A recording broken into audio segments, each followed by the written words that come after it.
Dios les bendiga, hermanos, siervos y siervas del Señor.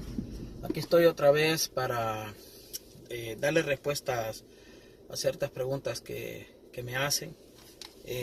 Como explicaba yo la vez pasada en el primer video que grabé acerca de esto, el propósito es no cambiar la opinión suya, ¿verdad? Si usted ya tiene una opinión, simplemente darle a conocer lo que yo creo de la Biblia, ¿verdad? O lo que yo entiendo de la palabra del Señor. Y por esa razón hago esto, porque considero que puede ser de edificación para muchas personas, pero no lo hago con la intención de que alguien crea que quiero convencer a los convencidos, ¿verdad? Ya cada quien es lo que es, cada quien cree lo que quiere creer, y yo nada más pues trato de estudiar la Biblia, de creerla, de poner en práctica lo que leo de la palabra de Dios y compartir un poco de lo que he aprendido en todos estos años en el camino del Señor. La otra pregunta que quiero responder es una que dice: cuando un creyente muere, ¿su alma duerme o está consciente en el paraíso? Bueno, mucha gente quiere saber qué pasa cuando nosotros los cristianos morimos, ¿verdad? O inclusive cuando una persona que no es cristiana muere. ¿Qué pasa con él? Cuando lo entierran, ¿dónde está esa persona? ¿Está consciente? ¿Está inconsciente? Si es cristiano, ¿dónde está? Todas esas preguntas la gente siempre se las hace. Pues voy a responder en el caso del creyente, ¿verdad? ¿Qué sucede con una persona que muere en Dios? ¿Qué está haciendo? Algunos se preguntan, bueno, pensamos que duerme porque la Biblia dice que duerme. Y sí, la Biblia dice que duerme, pero vamos a ver el contexto de por qué la Biblia dice que duermen o qué quiere decir cuando dice que duermen. En 1 Tesalonicenses capítulo 4, verso 13 al 17, leemos la palabra del Señor. Honrando al Padre, al Hijo y al Espíritu Santo, dice: tampoco queremos, hermanos, que ignoréis acerca de los que duermen, para que no os entristezcáis como los otros que no tienen esperanza. Si creemos que Jesús murió, y resucitó, así también traerá Dios con Jesús a los que durmieron en él. Por lo cual os decimos esto en palabra del Señor, que nosotros que vivimos, que habremos quedado hasta la venida del Señor, no precederemos a los que durmieron. El Señor mismo, con voz de mando, con voz de arcángel y con trompeta de Dios, descenderá del cielo. Entonces los muertos en Cristo resucitarán primero. Luego nosotros, los que vivimos, los que hayamos quedado, seremos arrebatados juntamente con ellos en las nubes para recibir al Señor en el aire, y así estaremos siempre con el Señor. Bueno, mucha gente cuando lee esto piensa, bueno, o sea que la gente cuando muere, el cristiano cuando muere, entonces está en un sueño, está descansando, está dormido, esperando ser resucitado. Y yo entiendo que puedan creer eso, porque pareciera que el texto dice eso. Pero en realidad no lo dice, ¿verdad? Dice, si lo analizamos bien, dice, tampoco queremos, hermanos, que ignoréis acerca de los que duermen, para que no os entristezcáis como los otros que no tienen esperanza. Bueno, ¿quiénes son los que no tienen esperanza? Aquellos que mueren ya sin Dios, ¿verdad? Porque cuando se muere sin Dios ya no hay nada que se pueda hacer, no se puede rezar una misa de 9 días, de 9 semanas, de 9 meses, de 9 años, de 9 siglos, de 9 lo que quiera. Ya no se puede hacer nada. Cuando una persona muere, no hay ofrenda, no hay sacrificio, no hay nada que se pueda hacer, porque el sacrificio, la ofrenda ya se dio. Y esa fue Cristo. Y si la persona rechazó a Cristo, ni modo, está difícil. Pero en el caso del creyente, ¿verdad? Si el creyente que sí tiene esperanza muere, aquí habla, ¿verdad?, de que duerme, pero está hablando en sentido figurado, no está hablando de que está dormido. Y vamos a ver con otros textos más adelante que así es. Dice luego el verso 14, si creemos que Jesús murió y resucitó, así también traerá Dios con Jesús a los que durmieron en él. Por lo cual os decimos esto en palabra del Señor, que nosotros que vivimos, que habremos quedado hasta la venida del Señor, no precederemos a los que durmieron. El Señor mismo, con voz de mando, con voz de arcángel y con trompeta de Dios, descenderá del cielo. Entonces los muertos en Cristo resucitarán primero. Ve que se está refiriendo a muertos. Primero hablaba de los que duermen, en sentido figurado de los muertos, y luego utiliza ya la palabra muertos. En el capítulo 5, en el versículo 9, leemos: Dios no nos ha puesto para ira, sino para alcanzar salvación por medio de nuestro Señor Jesucristo, quien murió por nosotros, para ya sea que velemos o que durmamos, vivamos juntamente con Él. Oiga bien, ya sea que velemos o que durmamos. Podría pensar alguien, bueno, ahí se refiere a los que están vivos y a los que están muertos. Ok, pero y sí, se refiere exactamente a eso. Pero como dice durmamos, entonces los que están muertos pueden pensar, ok, es que están dormidos. Pero no, vuelve a hablar en sentido figurado de lo que es la muerte. La muerte se utiliza la palabra dormir en sentido figurado para dar a entender de que la persona no desapareció, porque normalmente la gente cuando piensa en la muerte, piensa en la muerte como cuando alguien desaparece, como que ya esa persona desapareció, fue aniquilada, ya no hay nada, no hay memoria de nada. Entonces mejor se utiliza, ¿verdad?, este ejemplo de dormir, porque cuando una persona está dormida, está viva. Esa persona está ahí, póngale que está muy bien dormida, que usted la puede cargar y la puede llevar a otro lado. Está dormida, está esa persona allí, pero está viva. Y usted sabe que se va a despertar. Pues eso es lo que simboliza esta palabra con respecto a la muerte. La gente está muerta, pero va a revivir. Es como que está dormido y va a despertar. Eso es lo que quiere decir. Otros textos más lo aclaran más. Ahora, si leemos todo el 5, dice, desde el 1. Bueno, desde el 1 hasta el vamos a leer hasta el 11, dice: acerca de los tiempos y de las ocasiones no tenéis necesidad, hermanos, de que yo os escriba, porque vosotros sabéis perfectamente que el día del Señor vendrá así como un ladrón en la noche. Cuando digan paz y seguridad, entonces vendrá sobre ellos destrucción repentina, como los dolores a la mujer encinta, y no escaparán. Pero vosotros, hermanos, no estáis en tinieblas para que aquel día os sorprenda como ladrón, porque todos vosotros sois hijos de luz e hijos del día. No somos de la noche ni de las tinieblas. Por tanto, no durmamos como los demás. Ahí vuelve a usar la palabra no durmamos, pero aquí no durmamos, sí está hablando no de la muerte, sino que está hablando del dormir en el sentido espiritual, de estar en tinieblas. Porque el que duerme de noche, duerme en la oscuridad, entonces está en un momento de oscuridad. Vean que eso es lo que está hablando. Vuelvo a repetir, dice el verso 6, desde el 4, perdón. Pero vosotros, hermanos, no estáis en tinieblas. Entienda, tinieblas, oscuridad, para que aquel día os sorprenda como ladrón, porque todos vosotros sois hijos de luz e hijos del día. No somos de la noche ni de las tinieblas. Por tanto, no durmamos como los demás. O sea, no andemos en tinieblas, sino velemos y seamos sobrios. Pues los que duermen, de noche duermen, y los que se embriagan, de noche se embriagan. Ve que aquí se está poniendo como ejemplo otra vez el dormir. Y en ninguno de los casos está hablando literalmente, está hablando en sentido figurado. En una ocasión se habla de dormir en sentido figurado, refiriéndose a la muerte. En otra ocasión se refiere a andar en tinieblas, andar en el mundo, andar en pecado.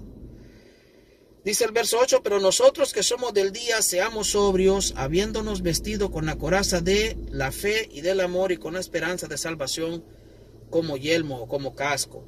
Dios no nos ha puesto para ira, sino para alcanzar salvación por medio de nuestro Señor Jesucristo, quien murió por nosotros para que, ya sea que vigilemos o que durmamos, vivamos juntamente con Él. Aquí en el verso 10 ya cambia el sentido, ya no está hablando entonces del dormir, de estar en tinieblas, de andar en pecado, de estar en oscuridad, sino del dormir de la muerte. Porque entonces habría una contradicción. Cualquiera podría que leer el versículo 5 del 1 al 11, capítulo 5, perdón, del 1 al 11, diría, bueno, pero ¿cómo está diciendo primero de que no seamos como los que duermen, que no andemos como los que duermen, que no somos de la noche? Y después dice que no importa ya sea que vigilemos o durmamos, ¿verdad? Que parecería una contradicción, pero no la hay. No la hay, simplemente es una cuestión de contexto, que entendamos el sentido figurado. El sentido figurado primero está hablando acerca de los que duermen, acerca de la muerte, luego habla de los que duermen acerca de andar en pecado y luego vuelve a hablar de los que duermen acerca de la muerte. Verso 10, quien murió por nosotros para que ya sea que vigilemos o que durmamos, vivamos juntamente con él. Por lo cual animaos unos a otros y edificaos unos a otros, así como lo estáis haciendo. Vemos que el morir, irse al paraíso, el morir e irse al paraíso, hablando del creyente, no significa ir a dormir a una cama espiritual, irse al cielo, donde le tienden una cama y donde está dormido. Vamos a ver el caso de nuestro Señor Jesucristo. Recuerde cuando Jesucristo le dice al ladrón en la cruz, de cierto te digo, ¿verdad? Que hoy, no mañana, no pasado, no dentro de 3 días, no dentro de una semana, hoy, en ese mismo momento murieron ellos. A los pocos minutos después de esas palabras de Jesús, y le dice, de cierto te digo que hoy estarás conmigo en el paraíso. O sea que ese ladrón que se arrepintió, que murió junto al Señor Jesucristo, iba a ir al mismo lugar donde iba a ir Jesucristo cuando muriera. O sea, los dos, sabemos que murieron los tres, no sabemos quién murió primero, pero cuando mueren, uno de ellos fue al infierno y los otros dos, que eran Jesucristo, el dador de la vida, el Dios Todopoderoso que se hizo carne, y ese ser humano que estaba ahí arrepentido, ese pecador arrepentido, fueron los dos al paraíso. Y en ninguna parte la Biblia nos habla de que Jesucristo estuvo esos 3 días que estuvo muerto en el paraíso, cuando dice que fue al paraíso. Jesucristo lo dijo, estarás conmigo en el paraíso. No dice que se fue a dormir al paraíso.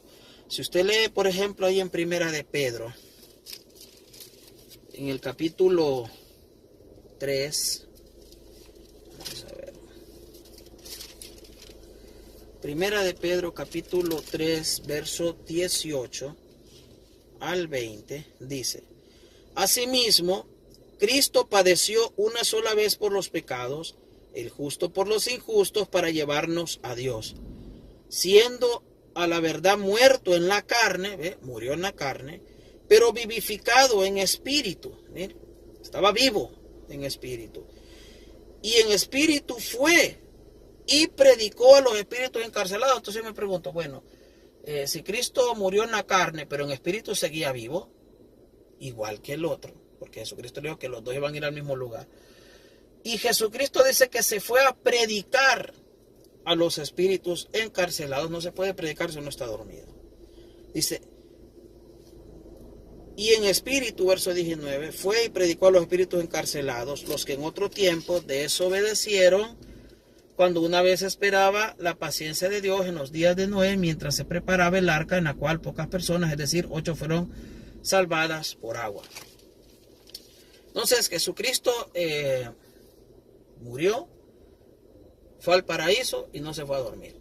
No me diga que Jesucristo fue al paraíso a arropar al ladrón que murió en la cruz. Y Jesucristo fue allá a arroparlo, a dormirlo, y lo dejó dormidito en el paraíso a él, y luego Jesucristo se fue a predicar, porque no fue así.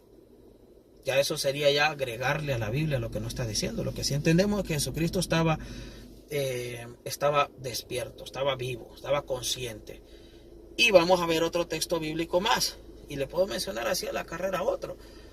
Recuerde, mire, tendríamos que irnos al Antiguo Testamento para ver cuántos personajes en el Antiguo Testamento habían muerto y podían hablar o podrían estar vivos. Recuerde usted el mismo Saúl cuando fue a consultar a una bruja acerca de que quería él saber acerca de su futuro y todo, y quien se le aparece a él en visión es Samuel, y él se dio cuenta que era Samuel que ya había muerto, y Samuel le da un mensaje.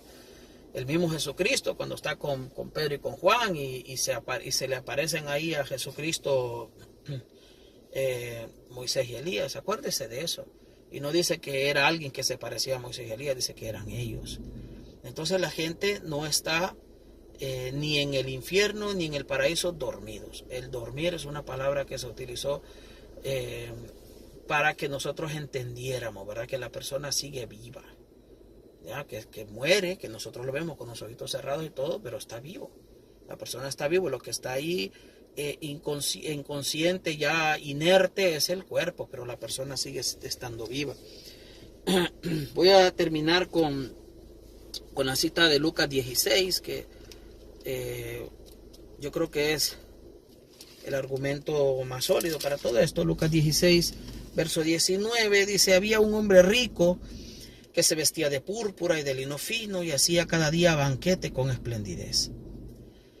Había también un mendigo llamado Lázaro, que estaba echado a la puerta de aquel, lleno de llagas, y ansaba saciarse de las migajas que caían de la mesa del rico, y aún los perros venían y le lamían las llagas.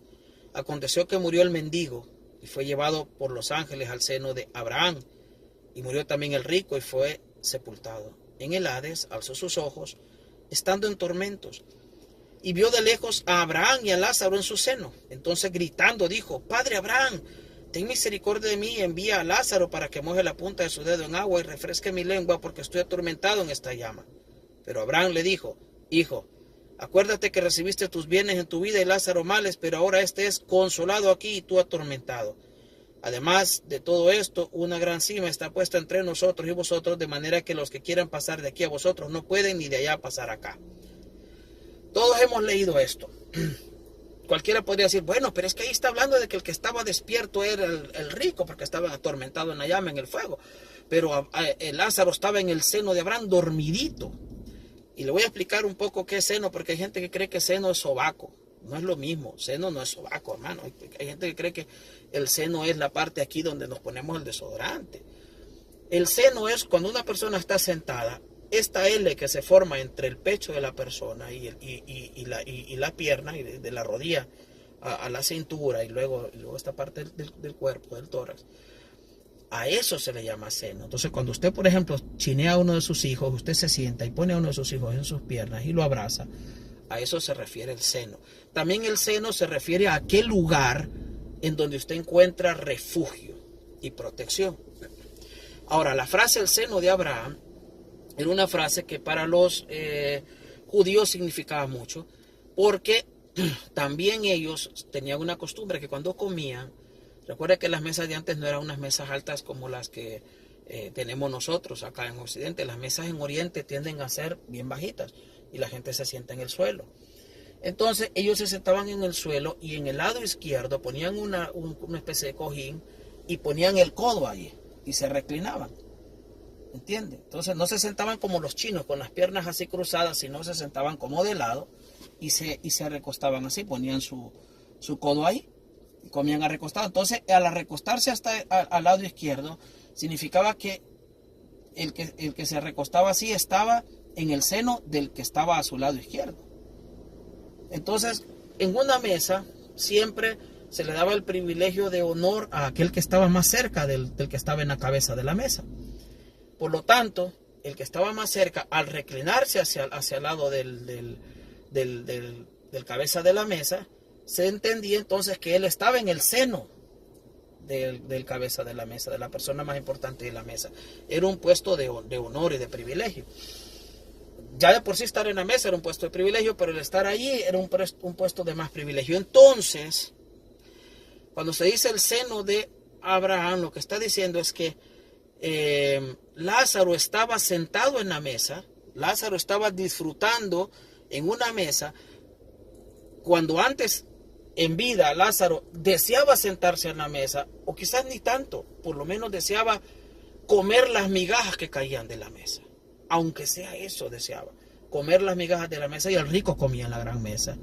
Cuando mueren se da vuelta todo por causa del pecado de uno y la obediencia del otro.